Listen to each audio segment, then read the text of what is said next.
My mother has always shown favoritism toward my older brother Marvin over me. I can't quite pinpoint what it is about Marvin that makes him her favorite, but she has adored him since our childhood, and she has never hidden that fact from me. When I was born, just a year after Marvin, my parents decided to give me to my grandparents to be raised by them for 8 years. My mother found it too overwhelming to care for both me and Marvin at the same time. According to my grandparents, my mother was going through postpartum depression, which made it difficult for her to care for both me and Marvin. My grandparents didn't put up much of a fight when my mother wanted to give me up to them, understanding the severity of her condition, and my dad couldn't manage to take care of me all alone while also handling his job. As a baby, I had no idea that my grandparents were not my real parents, so I grew up in their loving and blissful household, feeling secure and happy.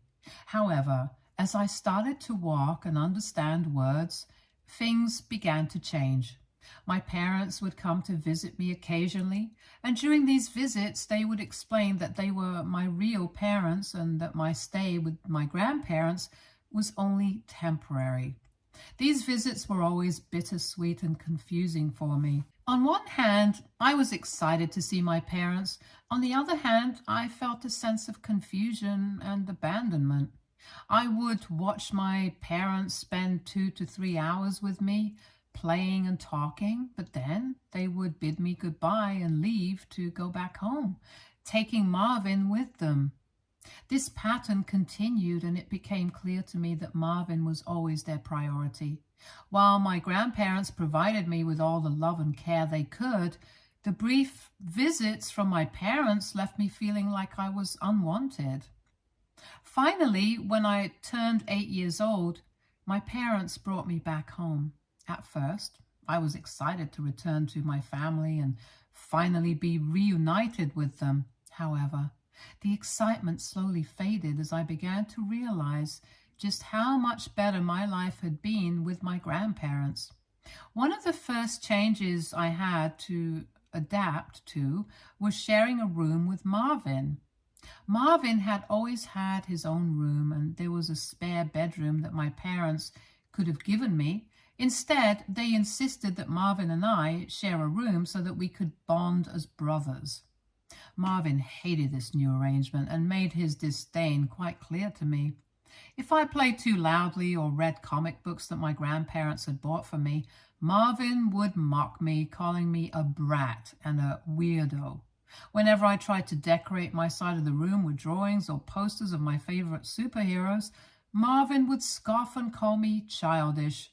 If I brought home a good grade from school and excitedly showed it to my parents, Marvin would roll his eyes and sarcastically call me the teacher's pet. When I practiced playing the keyboard my grandparents had gifted me, Marvin would tell me I sounded awful and should just give up. Even small things like how I organized my toys or the way I talked about my day became reasons for Marvin to ridicule me. He would call me names like nerd or dork whenever I showed interest in reading or learning something new. With time, I realized that the things I enjoyed doing became points of contention. The warmth and acceptance I had felt at my grandparents' home was replaced with a constant sense of tension and conflict. Marvin had a problem with everything I did, and it made me self-conscious. Imagine your older brother, someone you look up to, making fun of you for every small thing. It makes you start doubting yourself. I was too young to understand that what he was doing was basically bullying me. I thought maybe I was the problem and I badly wanted to fit in with my family. I stopped reading my comic books at home and would only read them in my school library. I stopped playing with my keyboard altogether. I did all of this thinking that maybe, hopefully, my brother would accept me if I changed. Unfortunately, no matter how much I tried to adapt and fit in, Marvin's attitude towards me didn't improve. The more I tried to please him, the more I felt like I was losing parts of myself.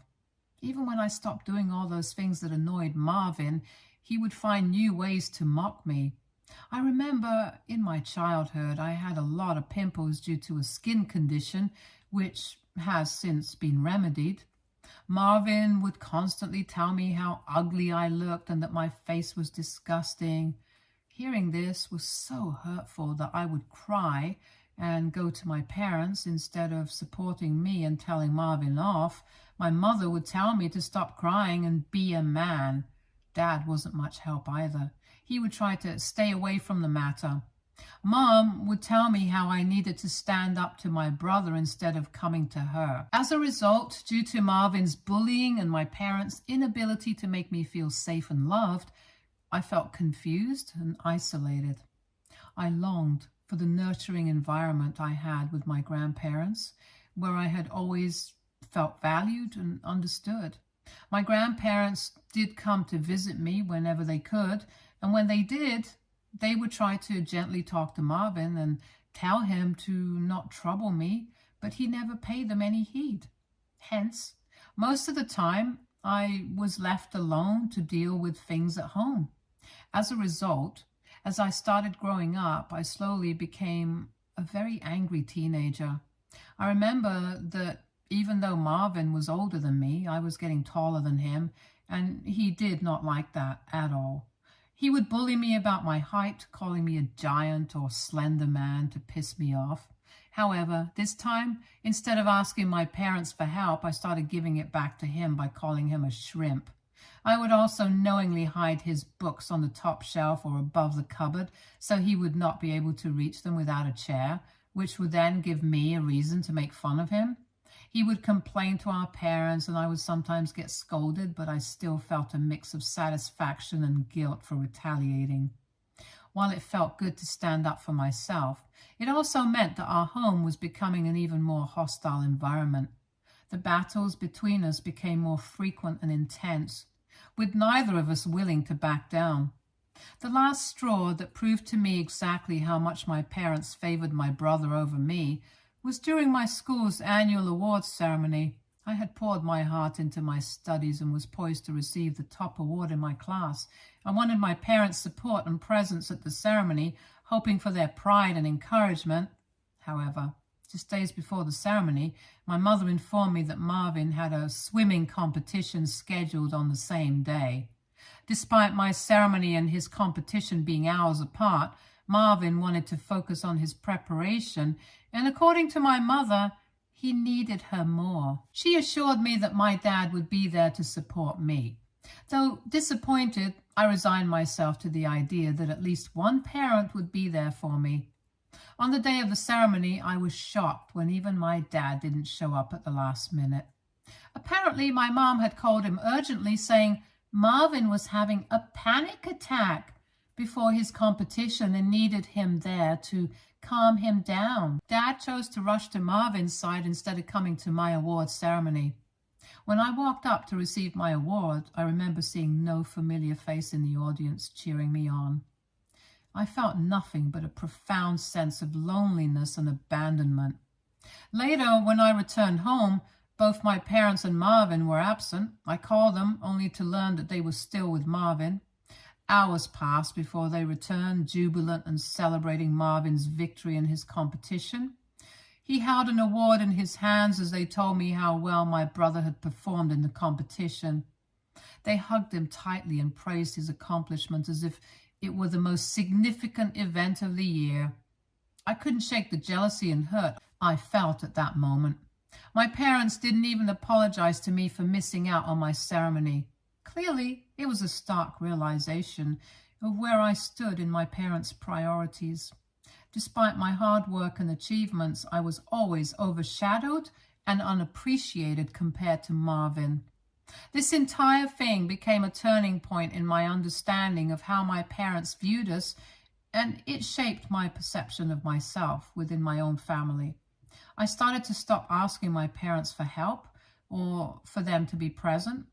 I stopped thinking that I could depend on them. Whenever I performed well in my studies or sports, I no longer bothered telling them anything. The only people I could talk freely about my achievements were my grandparents. and they always appreciated me, even for small things. Their words meant more to me than any recognition from my parents ever could. When Marvin graduated from high school and was accepted into a prestigious university, my parents made a huge celebration out of it. They were bursting with pride, bragging about his achievements to everyone and hosting a party in his honor. I joined in, congratulating my brother because I genuinely felt happy for him. A year later, when I graduated from high school with acceptance into an Ivy League college, my parents did nothing of that sort. And seeing this, my grandparents wanted to celebrate my achievement by organizing a small gathering with close relatives and some of my friends from school. Initially intended to be a modest affair, word spread and many more family members and friends expressed their desire to join and show their support for me. However, my parents expressed disapproval, deeming this celebration as over the top. They felt that I didn't deserve such a lavish celebration, and when my grandparents hadn't done the same for Marvin when he graduated. Admittedly, the party that my grandparents were throwing for me was indeed more lavish than the one my brother had when he graduated. However, I wished my parents could have let me have just one day without complaining. My mother argued that Marvin would feel really bad if he found out that our grandparents were celebrating me with a party, especially considering they had only given him a watch when he graduated.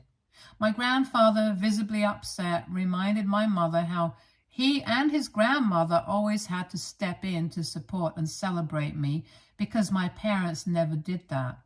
He pointed out how my parents had enthusiastically celebrated Marvin's achievements, but seemed indifferent to mine. My grandmother echoed his sentiments, questioning why there was a double standard in celebrating their children's successes. In response, my parents defended themselves, arguing that it was challenging to balance celebrations for two children and that their focus had naturally been on Marvin's milestones, always since he was the oldest.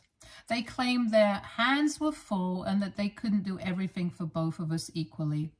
My mother further justified that just because they didn't celebrate me enough didn't mean that they didn't love me, which was laughable to hear. Thankfully, my grandfather felt the same and he was not convinced. He argued back passionately that being parents meant being there for both children and not just one. He criticized my parents for not treating me with the same enthusiasm and support they always showed Marvin. In the end, my parents had no argument to stand on, so I did end up having a huge party just as my grandparents wanted me to have. I had invited Marvin to attend, but he told me he was too busy to attend a silly little party. For years, my parents continued to show their favoritism towards Marvin, even when we were in college. It's also particularly evident in how they treat us and our significant others. While Marvin and his girlfriend were always warmly welcome to our family gatherings, I felt increasingly excluded, especially after I started dating my girlfriend, Claudia. When Christmas came around, my parents would extend invitations to Marvin and his girlfriend without fail each year.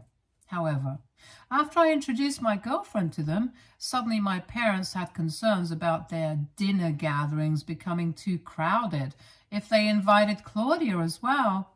It felt like a double standard. What made it worse was how my parents viewed and talked about my girlfriend. Despite her impressive academic achievements and successful career, they would find reasons to criticize her, which would piss me off.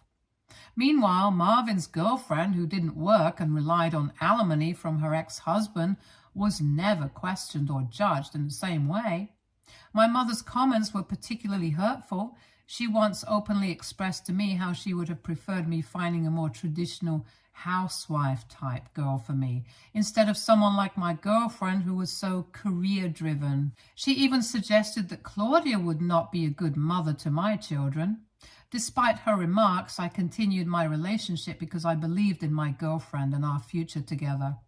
I even stopped attending family dinners and annual Christmas events to avoid giving my parents any reason to criticize my girlfriend. I don't believe my absence had much of an impact on them. Now, coming on to the main story of why I am on Reddit today, 6 months ago, I proposed to Claudia and she said yes. I had no doubts in my mind that she was the one for me. This woman has given me so much love and support over the years that I can't even imagine my life without her. When I informed my parents about the engagement out of courtesy, wanting them to hear the news from me rather than from someone else, I was met with mixed reactions. My dad seemed genuinely happy for me and congratulated me, while my mom remained silent. Later, my mother texted me to express her disappointment. She said she was disappointed that I had not listened to her and had gone ahead with the proposal to Claudia. She claimed that, as a woman, she knew other women better and felt Claudia would not be a good fit for our family. I was taken aback and told her to knock it off, as I was tired of her constantly bringing down my relationship.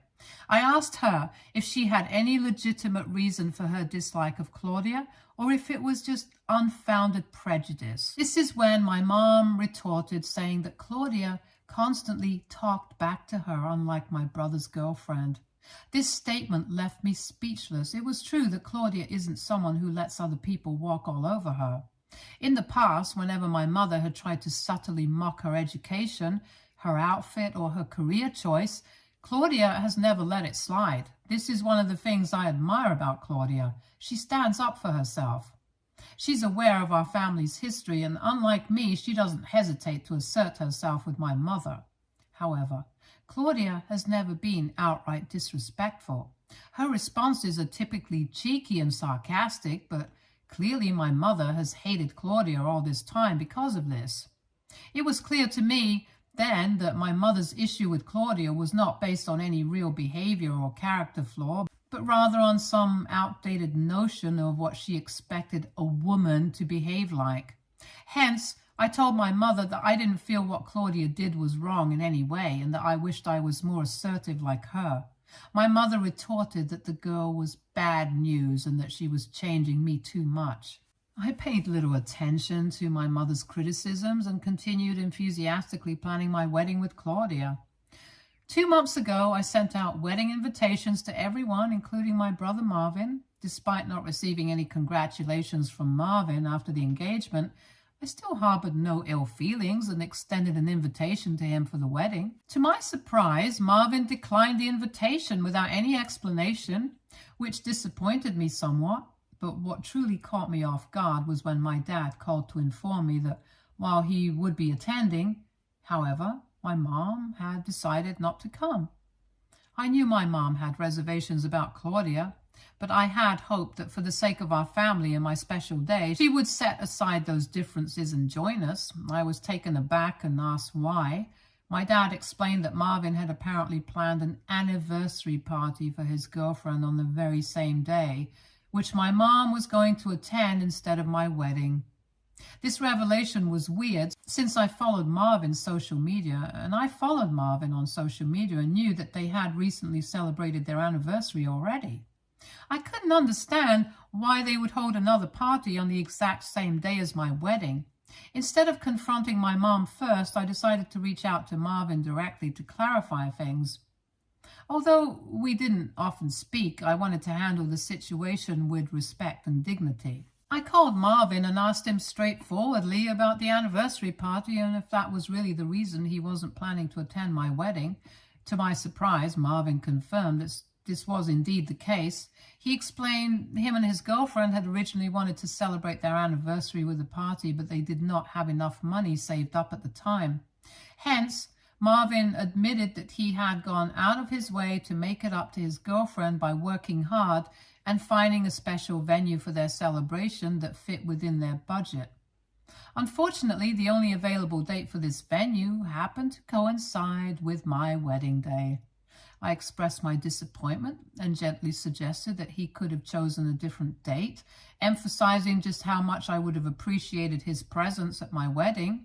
However, Marvin replied that his girlfriend's happiness came above everything else and made it clear that he wasn't willing to change their anniversary party date just to accommodate my wedding plans. His words stung, and he didn't even wait for me to reply before disconnecting the call.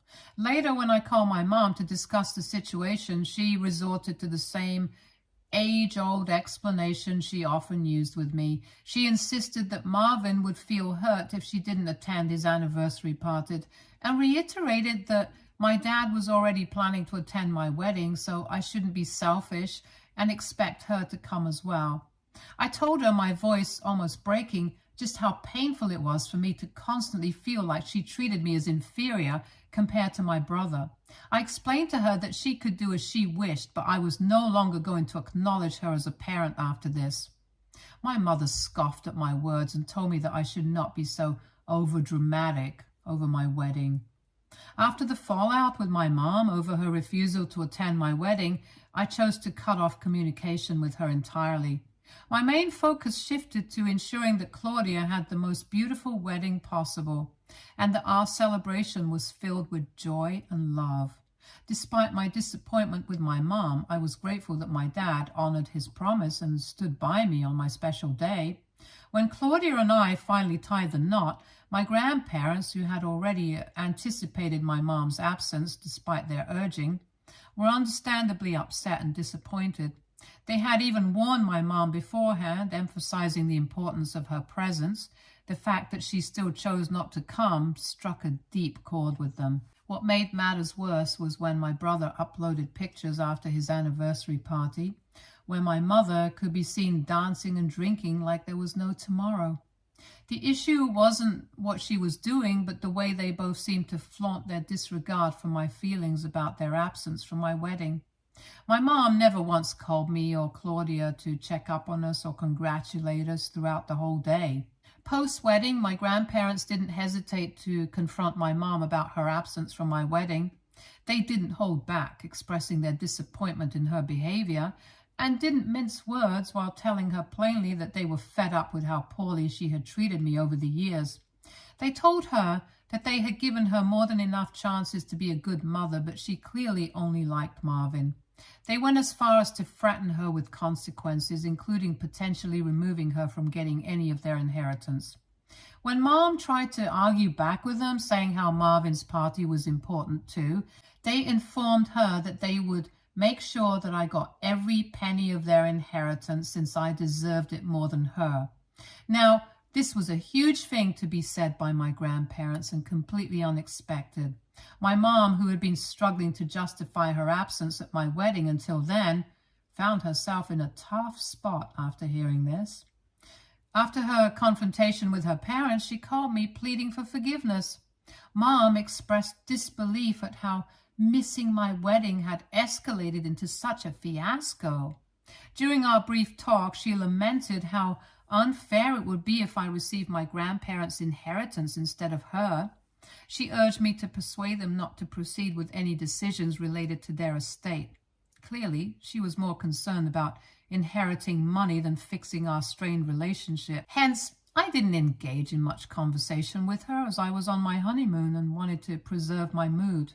However, lately, after I came back from my honeymoon, she'd been calling me almost every day, pleading for another chance to make things right between us.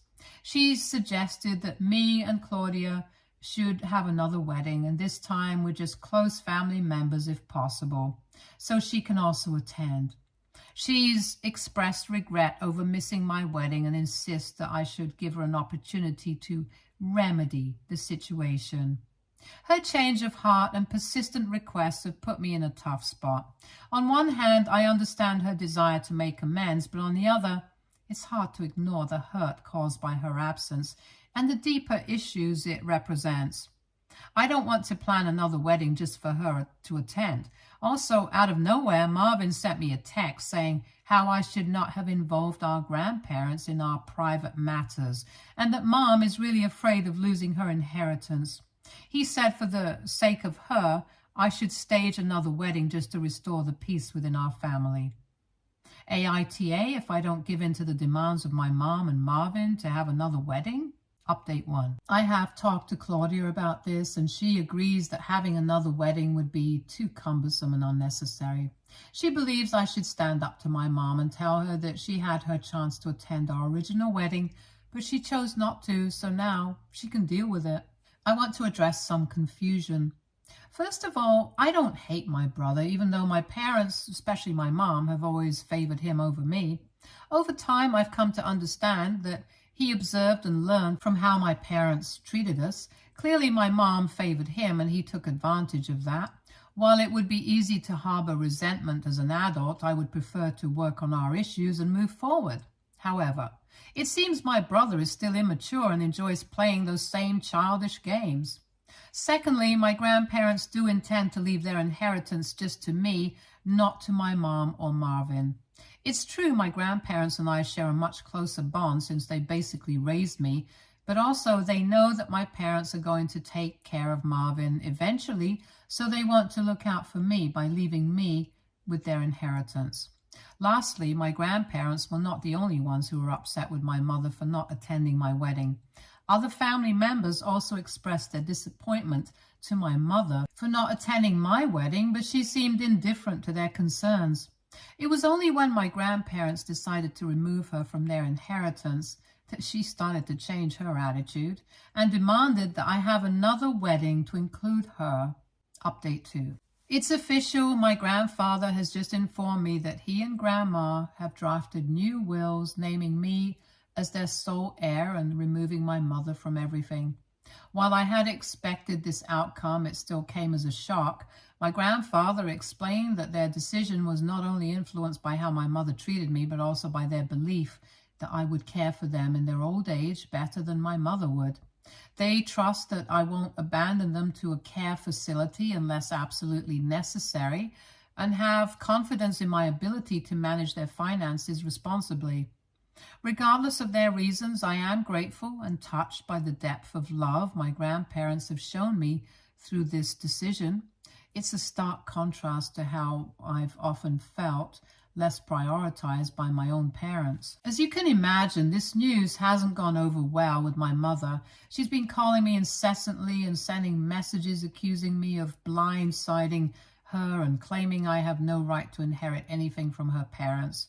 It's true when people say money can really change a person, because it's almost like she thinks I'm stealing from her when I haven't even received anything. When I firmly suggested that she address her concerns directly with my grandparents, she responded with accusations that I had manipulated my way into their favor. I reminded her that any changes in their will were a direct consequence of her own actions over the years, which had strained our relationship and influenced their decision. Our argument grew heated, and in a moment of raw honesty, or perhaps spite, she confessed something profoundly hurtful, that she wished I had never been born. She revealed that I was an accidental pregnancy and blamed me for causing her postpartum depression. She confessed that initially she considered even giving me away just to get rid of me, but decided against it because of her parents' conservative views, opting instead to have them care for me. She admitted that she loved Marvin more because things were always easier with him. I was deeply wounded by her words, but I told her I appreciated her honesty because it freed me from feeling guilty about our strained relationship. I made it clear that I didn't want to continue a cycle of arguments and hurtful exchanges, and that I simply wanted to live my life in peace. I firmly instructed her not to contact me again and warned that I would involve the police if she ever showed up at my doorstep uninvited. After that conversation with my mom, I reached out to my dad. He acknowledged that some of what Mom had said about my accidental pregnancy and her struggles with postpartum depression was true, but he reassured me that he never regretted having me. I expressed to him how their favoritism towards my brother over the years had hurt me deeply, and he apologized sincerely. While I'm uncertain about the future of my relationship with my dad, I've asked him for some space for now, and he respected my decision. As for Marvin, I sent him a lengthy text expressing how he could have been a better and more mature sibling to me, especially considering how much I looked up to him all my life. I opened up about feeling incredibly alone while growing up with my grandparents, and how desperately I wanted his acceptance when I moved in with our parents. I made it clear that I never harbored any resentment towards him, and instead of competing with me, he could have chosen to be a supportive part of my life. I also conveyed my disappointment in him as an older brother and stated that I was putting an end to our relationship from now on. Since then, I have blocked him and currently have no plans to unblock him in the near future. I am focused on building a beautiful future with my wife, Claudia. It's true, I am glad that I have a really headstrong wife.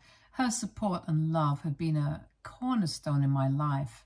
And with her by my side, I feel confident in facing whatever challenges come our